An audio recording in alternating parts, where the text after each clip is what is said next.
Graça e a paz.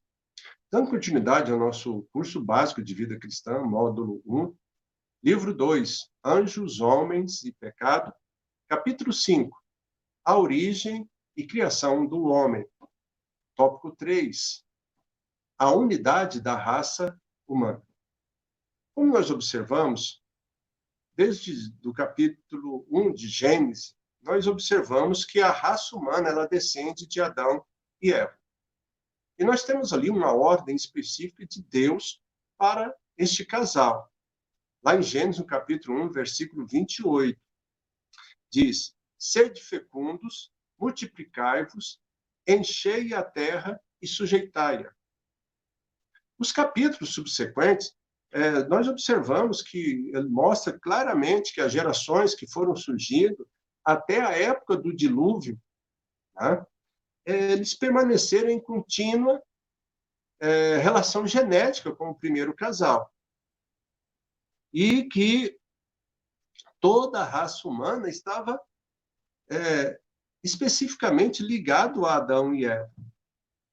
Mas a ligação aqui, ela era um pouquinho ampla, porque ela não era só genética, mas ela também era genealógica, né? A mesmo ramo, o mesmo tronco. Ou seja, resumo, toda a raça humana possuía um tronco em comum.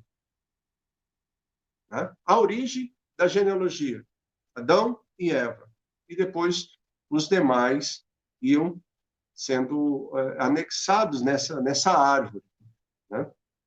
E nós também podemos observar ali nos ensinos de Paulo, o apóstolo Paulo, ele salienta no seu famoso discurso ali, que foi proferido no Areópago, né? Na cidade de Atenas, na capital da Grécia, e só ressaltando aqui, o Areópago é um tribunal de justiça ou de conselho, célebre pela sua honestidade e retidão nos seus julgamentos ou nos seus juízos, e que funcionava a céu aberto, lá no outeiro de Marte, né? Ou no Monte de Marte, o templo de Marte. Amém?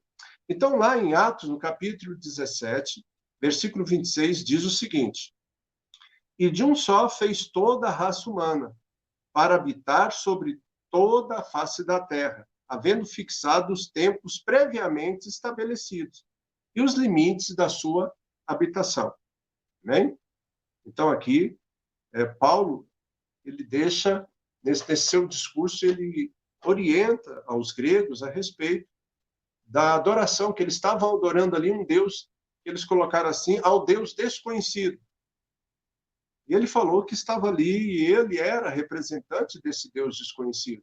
E trouxe esse ensinamento. Outras provas da unidade da raça humana. Né? Se nós formos observar em Romanos, em Corinto, nós também vamos encontrar algumas coisas aqui. Né? Falando dessa unidade orgânica da raça humana em relação à primeira transgressão. Né?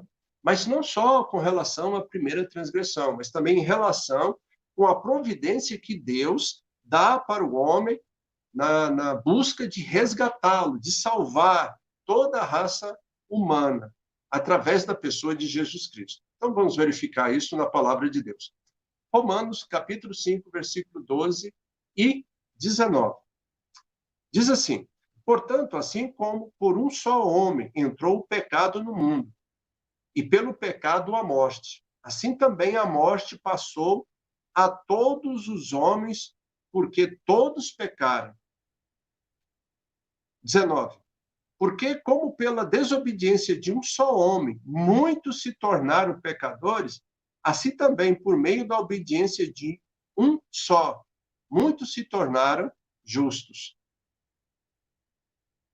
1 Coríntios, capítulo 15, versículo 21 e 22.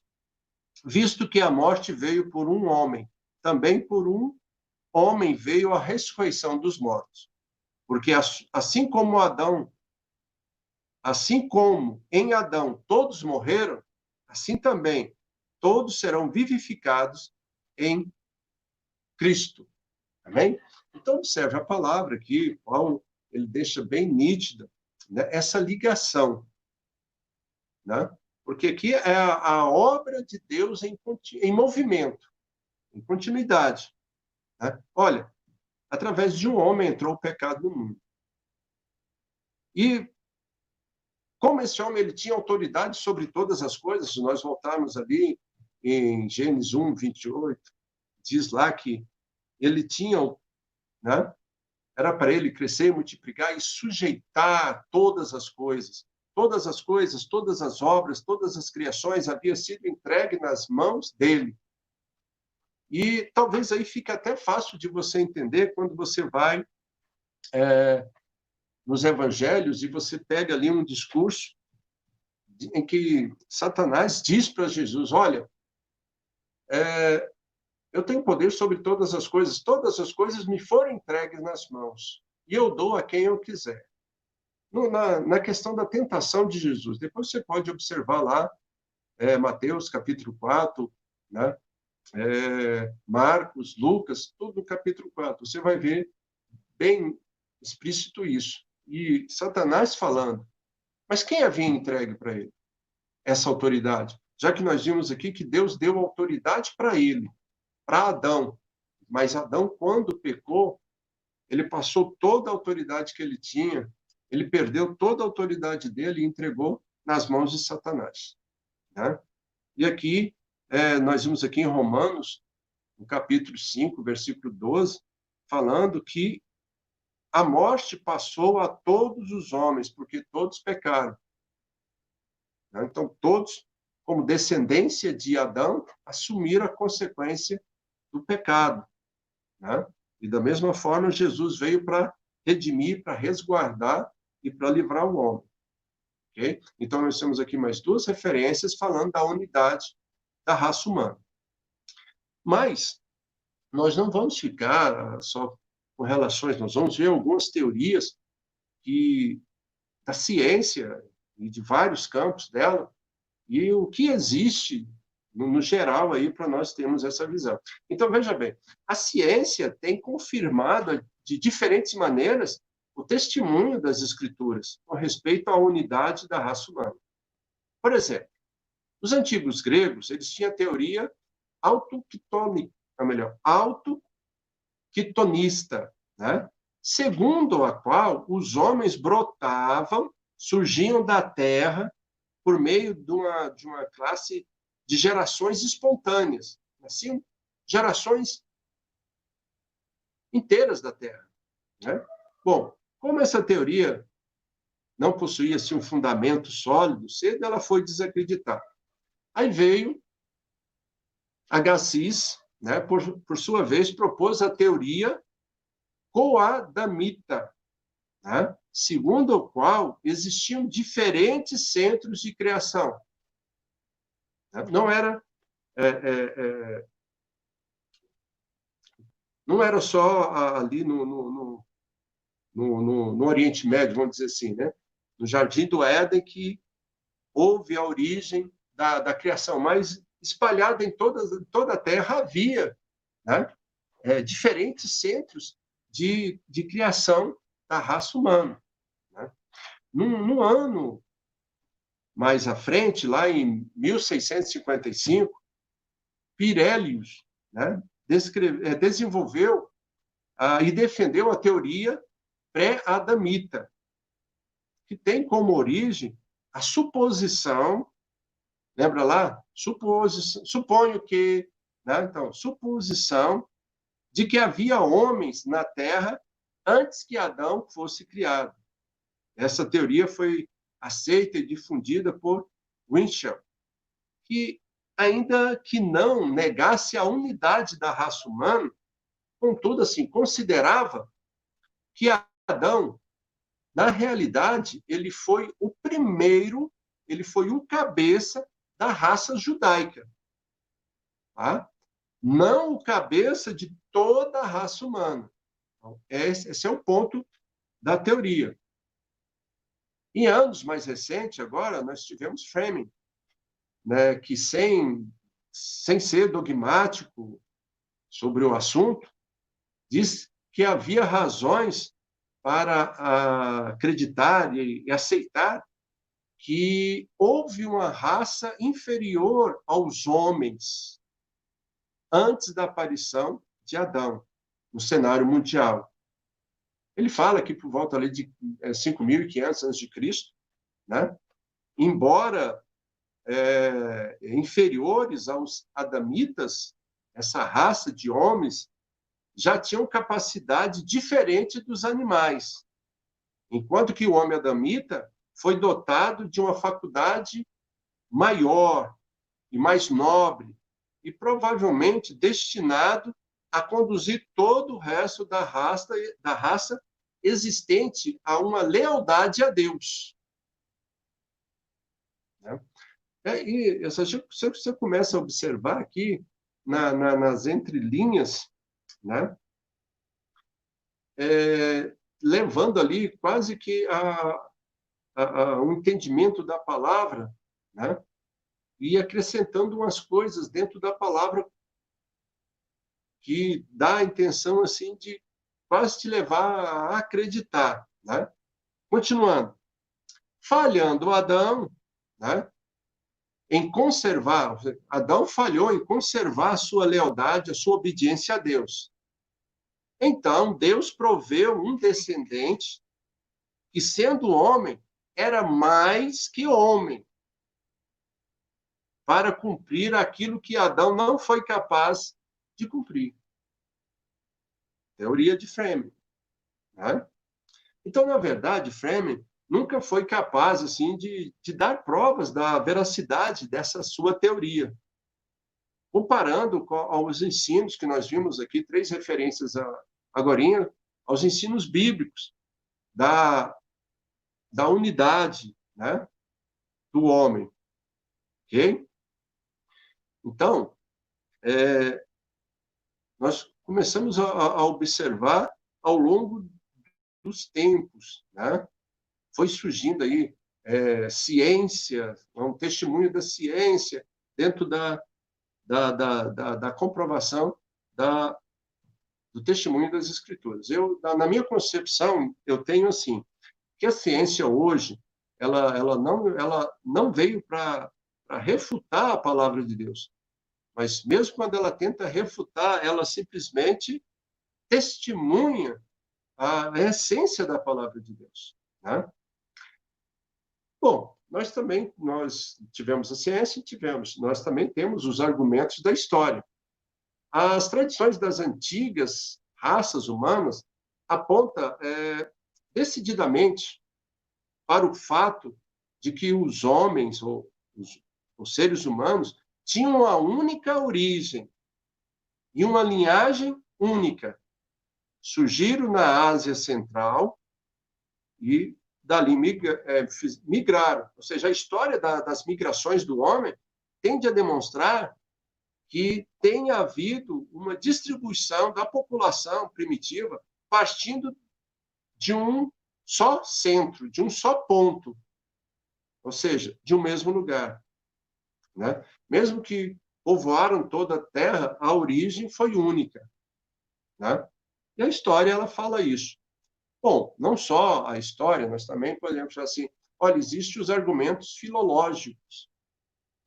A filologia, os estudos feitos em torno das linguagens da humanidade, indicam que elas tiveram uma origem também comum, né? Por exemplo, a língua indo-germânica, ela encontra sua origem em uma linguagem primitiva comum, a qual hoje ainda temos relíquia dela, é a linguagem sânscrito, né? Também há evidências de que demonstra que o Antigo Egito é o elo da unidade ou da união entre a linguagem indo-europeia e a semítica, né? Então, observe, amados, tudo vai se dirigindo para o mesmo princípio, para o mesmo propósito, né? O argumento psicológico. Bom, a psicologia trabalha muito com a alma. Então, a alma é a parte mais importante da natureza constitutiva do homem. Amém? Então, a psicologia revela claramente o fato de que as almas dos homens, sem distinção de tribo e nação que pertençam, são essencialmente as mesmas. Possuem em comum os mesmos apetites, instintos e paixões, as mesmas tendências e, sobretudo, as mesmas qualidades e características que só existem no homem. Amém? Então, fechando aqui a psicologia. Observe, como nosso curso ele é básico, nós temos que entender isso. Nós estamos dando uma noção geral, nós não estamos assim, ampliando o estudo assim, nas mínimas. Né? Lógico que mais na frente, quando nós fecharmos certos ciclos e formos abrir outros mais aprofundados, né? Porque nós estamos no curso básico de vida cristã. É um curso que vai te dar a noção geral de tudo. Né? Então, que você entenda isso, para não achar assim, não, mas está sendo rápido demais, está indo muito por cima. Mas é para nós termos essa pequena visão, né? Para nos despertarmos, para podermos aprofundar mais ainda. E com relação às argumentações, nós vamos entrar na ciência natural. Então, professores de filosofia comparativa formulam um juízo comum quanto ao fato que a raça constitui uma só espécie. A raça humana constitui uma só espécie. E que as diferenças existentes entre as diversas famílias da humanidade são consideradas como variedades da mesma espécie, ou da espécie original. Né? Como nós vimos na aula passada, nós temos as diversas populações espalhadas, os orientais, os asiáticos, os africanos, os europeus, cada um com as suas características, mas todas essas variedades são variedades da diversidade da família e da humanidade. Né? Uns mais altos, outros os pigmeus, né? Uns de nariz achatada, outros não. São características dessa família. Bem, então, observe. Evidentemente que a ciência ela não afirma categoricamente que a raça humana procede de um só casal. Contudo, ela demonstra que esse pode ter sido o caso, né? E que provavelmente assim foi. Ok? Então, essa é uma visão geral. Agora, você pode me perguntar, como foi que as nações surgiram? Bom, se nós continuarmos na palavra de Deus, né, porque tudo aponta para a palavra de Deus, se nós formos ali no capítulo 5 de Gênesis, de uma forma muito particular, ela cita os nomes de algumas pessoas, Sete, Enos, Cainã, Malalel, Jered, Metusalel e Lameque. Ele cita esses nomes como eles sendo cabeças de famílias descendentes de Adão até Noé. Né? Porque com Noé a história dá uma mudada. Ok? Então, aqui, vamos lá. Admitindo que o dilúvio tenha sido de caráter mundial, né? Universal. Porque aqui, e nós não vamos entrar nisso agora, existem várias teorias com relação a esse dilúvio. Alguns falam que foi regional, foi setorial, outros vão ampliando. Então, tem muitas divergências, mas nós não vamos entrar nisso. Né? Então, nós, admitindo que o dilúvio, então, tenha sido universal. Crer-se, então, que as gerações anteriores ao dilúvio, de todas aquelas gerações anteriores ao dilúvio, somente Noé, sua esposa, os seus filhos, Sem, Cão e Jafé, e as noras, foram que escaparam e ali encabeçaram as novas gerações pós-diluvianas, ok? Nós temos que entender isso, porque a palavra de Deus está dizendo isso, né? Porque Noé, ele construiu a arca, né? Levou ali um tempo até considerável para isso, e nós cremos que nesse período ele também estava ali pregando, anunciando que iria acontecer, que iria chover, apesar que a palavra mesmo deixa bem nítido que até aquele momento nunca havia caído água dos céus, mas de manhã levantava um vapor da própria terra que umedecia tudo, né? Mas o ponto aqui é que todas aquelas gerações anteriores a Noé, eles não acreditaram. Nem as posteriores não acreditaram, não tiveram fé na pregação dele, né? E quando Deus determinou que ele entrasse na arca, e as portas se fecharam e aconteceu o dilúvio, né? Ok?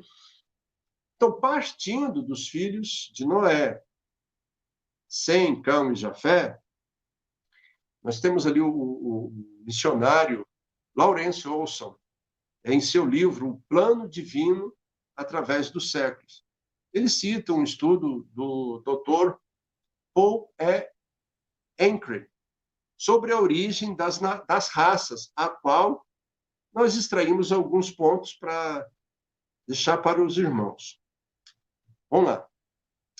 E depois você pode também, se você quiser, analisar cada um desses pontos. Se você pegar ali do capítulo 10, né, até o final do capítulo 11, porque no 12 Deus já convida Abraão para o seguir, mas ali do 10 ao 11, você vai ter uma descrição melhor, genealógica desses filhos e dessas origens. Veja bem, Sem foi pai de 5 filhos, né? E esses 5 filhos se tornaram 5 grandes raças e numerosas tribos menores. Afaxed foi pai dos caldeus, que povoaram ali a região marginal do Golfo Pérsico. Um dos descendentes de Afaxed foi Joctã, de quem tiveram, ou melhor, de quem vieram ali 13 tribos. Né? Como eu disse, se você quiser depois confirmar isso aí, você vai encontrar ali, desculpa, em Gênesis, no capítulo 10, versículo 25 a 30. Tá? Então, essas 13 tribos, eles ocuparam ali a parte sul da Península Arábica. Alguns, e você vai perceber isso, alguns nomes ali são mencionados tanto na genealogia de Cão quanto de Sem, né? Fato que pode indicar o quê? Uma miscigenação entre as raças, né? Entre as famílias. Então, continuando. Herão povoou a província do oriente do rio Tigre e ao norte do Golfo Pérsico. Assur povoou a Assíria e margem do rio Tigre, né? Tendo Nínive como a capital. Futuramente você vai ouvir falar muito em Nínive no Velho Testamento. Lud e seus descendentes moravam na banda da Ásia Menor e Arã povoou a Síria. Os descendentes de Cã. Bom, 4 raças, o que se originaram de 4 filhos de Cã, essas, por suas vezes, depois disso vieram se dividir, né? Eles povoaram as terras da África, da Arábia Oriental, a costa oriental do Mar Mediterrâneo e o grande vale do rio Tigre e Eufrates. Tá? E daí começaram a surgir as primeiras monarquias. Tá? As primeiras monarquias orientais eram os descendentes de Cão, pela linhagem de Cusi. Existe aqui um fato interessante. existe aí uma opinião de alguns que os descendentes de Cão, eles migraram em direção à China, e de lá eles passaram para as Américas, através do Estreito de Bering. Né? Do lado esquerdo fica a Sibéria, do lado direito o Alasca. Então, certos cientistas são de opinião de também que, em algum momento aí, os continentes eles eram todos ligados, né? E depois vieram a se afastar através do deslocamento das placas tectônicas e fazendo com que eles se afastassem, ok? Mas é detalhe. Então, para nós encerrarmos aqui, quanto à origem das nações, o último filho de Noé, Jafé. Então, as raças arianas ou a indo-europeias são descendentes de Jafé. Java, que é filho de Jafé, teve 4 filhos: Elissa, Tarsis, Dodanim e Quitim. Esses 4 povoaram a Grécia. Alguns descendentes de Quitim foram para a Itália, para a França e Espanha, né? Formando o povo assim, o povo latino.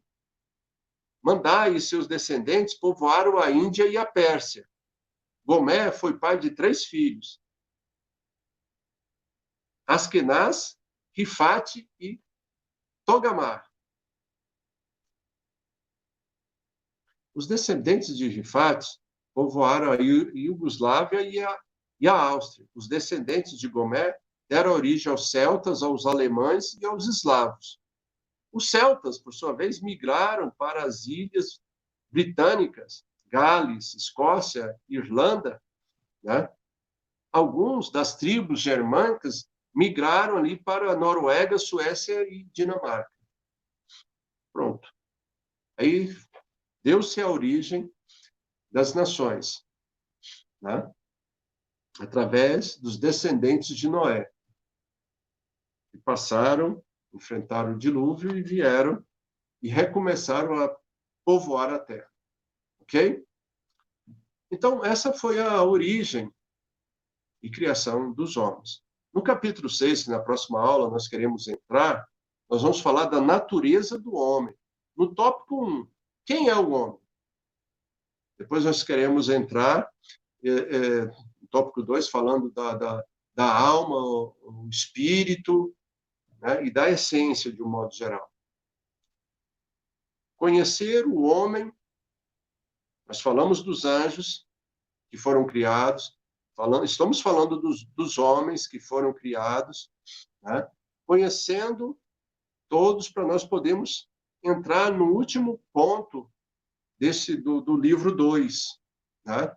O pecado, para nós termos uma visão mais apurada. Hoje aqui nós já verificamos com os ensinos de Paulo, né?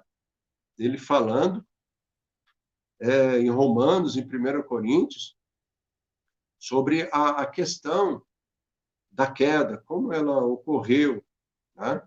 E qual foram as consequências dela, né? E como ela afeta a humanidade hoje, né? Eu vou repetir aqui só para nós relembrarmos e memorizar. Romanos, capítulo 5, versículo 12.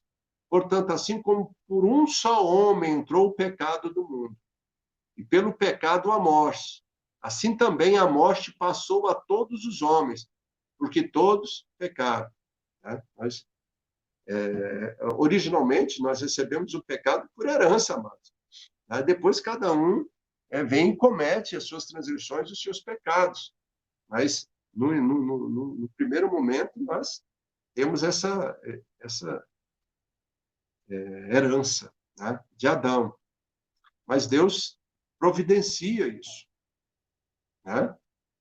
Deus providencia um Salvador que vem para nos resgatar. No 1 Coríntios, capítulo 15, versículo 22, fala: porque assim como em Adão todos morreram, assim também todos serão vivificados em Cristo Jesus.